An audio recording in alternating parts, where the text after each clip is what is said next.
Bismillahirrahmanirrahim. Assalamualaikum warahmatullahi wabarakatuh. Yang terhormat Bapak Dr. Haji Abdul Basit Junaidi MAG selaku dosen pengampu dalam mata kuliah pengantar studi Islam.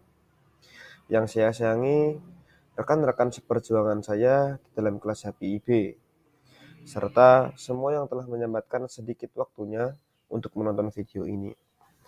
Pertama-tama, marilah kita panjatkan puja dan puji syukur kita kehadirat Allah Subhanahu wa Ta'ala yang telah memberikan kami kemudahan untuk menyelesaikan tugas ini. Karena tanpa pertolongannya, kami tidak akan dapat menyelesaikan tugas ini dengan baik dan benar. Serta salawat dan salam kita aturkan kepada Nabi Muhammad SAW yang telah membawa kita dari zaman kegelapan ke zaman yang terang benderang seperti ini. Sebelum saya menjelaskan sedikit tentang materi yang saya bawakan, maka perkenalkanlah saya untuk memperkenalkan diri. Nama Thoriqo Syifardyansyah, nomor induk mahasiswa yaitu 02032164, Fakultas Syariah dan Hukum, Program Studi Hukum Pidana Islam. Selanjutnya, materi yang saya bawakan adalah sejarah Islam modern, yang mana di dalam materi ini terdapat 3 pembahasan, yaitu pembahasan pertama adalah sejarah Islam pada masa Utsmaniyah, yang kedua adalah sejarah Islam pada masa Mesir, dan yang ketiga adalah sejarah Islam pada masa Arab Saudi. Mari kita mulai untuk pembahasan yang pertama, yaitu sejarah Islam pada masa Utsmaniyah.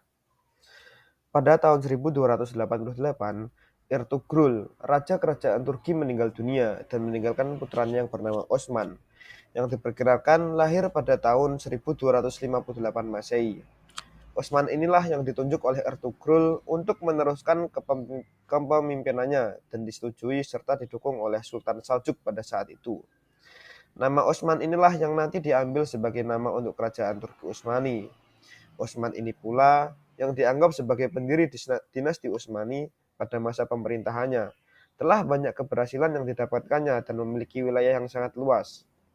Selama masa Kesultanan Turki Utsmani, sekitar 625 tahun berkuasa, tidak kurang dari 38 sultan. Mughni membagi sejarah perkembangan Turki Utsmani menjadi 5 periode, yaitu periode pertama pada tahun 1299 sampai 1402, yang biasa disebut dengan masa kebangkitan, yang dimulai dari berdirinya kerajaan, ekspansi pertama sampai kehancuran sementara oleh serangan timur, yaitu dari pemerintahan Osman I sampai pemerintahan Bayazid. Kemudian periode kedua pada tahun 1402 sampai 1566, yang biasa disebut dengan masa kebangkitan dan keemasan, yang ditandai dengan restorasi kerajaan dan cepatnya pertumbuhan sampai ekspansinya yang tersebar serta ditaklukkannya Konstantinopel pada masa pemerintahan Mehmed II. Periode ini dimulai dari masa Mehmed I sampai Sulaiman I.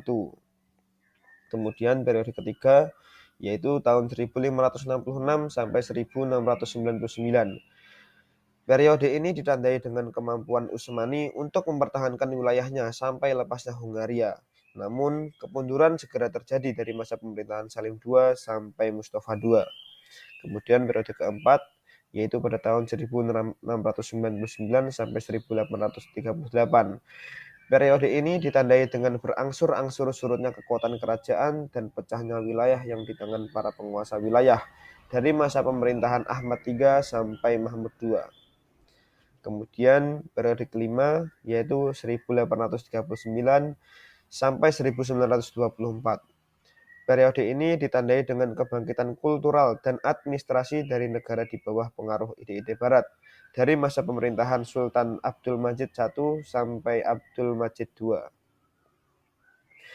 Meskipun kerajaan Turki Utsmani sangat kuat dan dapat bertahan berabad-abad lamanya, pada akhirnya daulah tersebut tiba pada masa kemunduran. Kemunduran kekhalifahan Turki Utsmani mulai terlihat setelah Sultan Sulaiman Al-Kunani wafat pada tahun 1566 Masehi. Turki Utsmani tidak menemukan pengganti sultan yang kuat.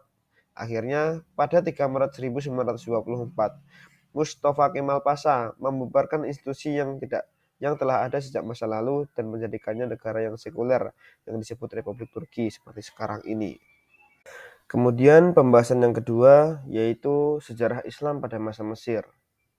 Setelah kehancuran kerajaan Islam di Baghdad, Mesir tampil dengan format perpolitikan yang baru yang berkembang bersama kerajaan Daulat Fatimiyah yang berdiri pada tahun 909 Masehi oleh Abdullah Al-Mahdi Billah. Kehadiran Mesir bersama Daulat Bani Fatimiyah yang didirikan oleh aliran atau sekte Syiah, kerajaan Syiah, telah memberikan isyarat adanya kekuatan Islam di saat Islam mengalami kemunduran. Pernyataan tersebut bukanlah sebuah fiksi karena bukti-bukti eksistensi kerajaan tersebut sampai saat ini masih dapat kita jumpai. Misalnya berdirinya Universitas Al-Azhar yang didirikan oleh Nizamul Mulk sebagai pusat kajian keilmuan Islam. Setelah dinasti Fatimiyah dan penerus-penerusnya dilanjutkan lagi oleh Sultan Mamluk sampai pada tahun 1517 Masehi. Mereka inilah yang sanggup membebaskan Mesir dan Suriah dari peperangan salib serta yang membendung kedahsyatan tentara Mongol di bawah pimpinan Hulagu dan Timur Leng. Dengan demikian, Mesir terbebaskan dari penghancuran dari pasukan Mogol, sebagaimana yang terjadi di dunia Islam yang lain. Oleh karena itu, dinasti Mamluk di Mesir sangat berjasa dalam mengembangkan dan mempertahankan dunia Islam. Namun, ketika Napoleon Bonaparte menginjakan kakinya di Mesir pada tahun 1798, Mesir berada dalam kondisi yang sangat memprihatinkan. Walaupun Napoleon menguasai Mesir hanya dalam waktu 3 tahun, namun pengaruh yang ditinggalkannya sangat besar dalam kehidupan bangsa Mesir. Kehadiran Napoleon Bonaparte, di samping membawa pasukan yang kuat, juga membawa para ilmuwan dengan seperangkat peralatan ilmiah untuk mengadakan penelitian, dan dibentuklah sebuah lembaga ilmiah dinamai Institut de Egypte, terdiri dari ilmu pasti, ilmu alam, ekonomi politik, dan sastra seni. Sehingga invasi yang dilakukan Napoleon tersebut juga memberikan dampak positif terhadap perkembangan Mesir berikutnya. Dalam pertempuran yang terjadi di tahun 1801 dengan armada Inggris, kekuatan Prancis di Mesir mengalami kekalahan.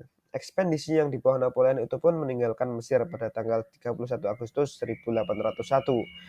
Dengan perginya tentara Prancis, kekosongan kekuasaan di Mesir dimanfaatkan oleh salah satu perwira yang dikirimkan Sultan Salim III dari Turki Utsmani ke Mesir untuk naik ke permukaan. Perwira itu bernama Muhammad Ali Pasha. Rakyat Mesir melihat kesuksesan Muhammad Ali dalam membebaskan Mesir dari tentara Napoleon. Maka rakyat Mesir mengangkat Muhammad Ali sebagai wali Mesir dan mengharapkan Sultan di Turki merestuinya. Pengakuan Sultan Turki atas usul rakyat tersebut baru mendapat persetujuannya 2 tahun kemudian oleh Sultan Ottoman. Muhammad Ali dan keturunannya menjadi raja di Mesir lebih dari 1,5 abad lamanya memegang kekuasaan di Mesir.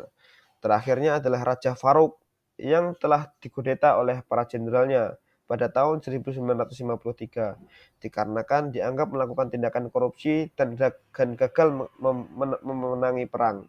Dengan demikian, berakhirlah keturunan Muhammad Ali di Mesir dan beralih menjadi pembentukan Republik Mesir seperti saat ini. Kemudian lanjut ke pembahasan yang ketiga, yaitu sejarah Islam pada masa Arab Saudi. Kerajaan Arab Saudi adalah sebuah negara monarki yang terletak di Jazirah Arab. Pada tanggal 23 September 1932, Abdul Aziz bin Abdurrahman As-Saud, dikenal dengan sebutan Ibnu Saud, memproklamasikan berdirinya Kerajaan Arab Saudi atau Saudi Arabia, Al-Mahkamah Al-Mamlakah Al-Arabiyah As-Saudiyah, dengan menyatukan wilayah Riyadh, Najd, Hail, Asir, dan Hijaz. Abdul Aziz kemudian menjadi raja pertama pada kerajaan tersebut. Dengan demikian, dapat dipahami, nama Saudi berasal dari kata nama keluarga Raja Abdul Aziz As-Saud. Berikut daftar raja-raja Arab Saudi, yaitu yang pertama adalah Raja Abdul Aziz As-Saud yang memerintah pada tahun 1932 sampai 1953. Kemudian yang kedua Raja Saud, putra Raja Abdul Aziz As-Saud pada tahun 1953 sampai 1964. Kemudian yang ketiga yaitu Raja Faisal, putra Raja Abdul Aziz As-Saud yang memerintah pada tahun 1964 sampai 1975. Kemudian yang keempat adalah Raja Khalid, putra Raja Abdul Aziz As-Saud pada tahun 1975 sampai 1982. Yang kelima, Raja Fahd, putra Raja Abdul Aziz As-Saud yang memerintah pada tahun 1982 sampai 2005. Kemudian yang keenam adalah Raja Abdullah, putra Raja Abdul Aziz As-Saud yang memerintah pada tahun 2005 sampai 2014. Kemudian yang terakhir adalah Raja Salman bin Abdul Aziz As-Saud yang memerintah pada tahun 2015 sampai sekarang. Terima kasih. Sekian dari saya. Apabila terdapat kesalahan-kesalahan, datangnya murni dari saya, dan apabila kebenaran datangnya dari Allah Subhanahu wa taala. Terima kasih. Sekian dari saya.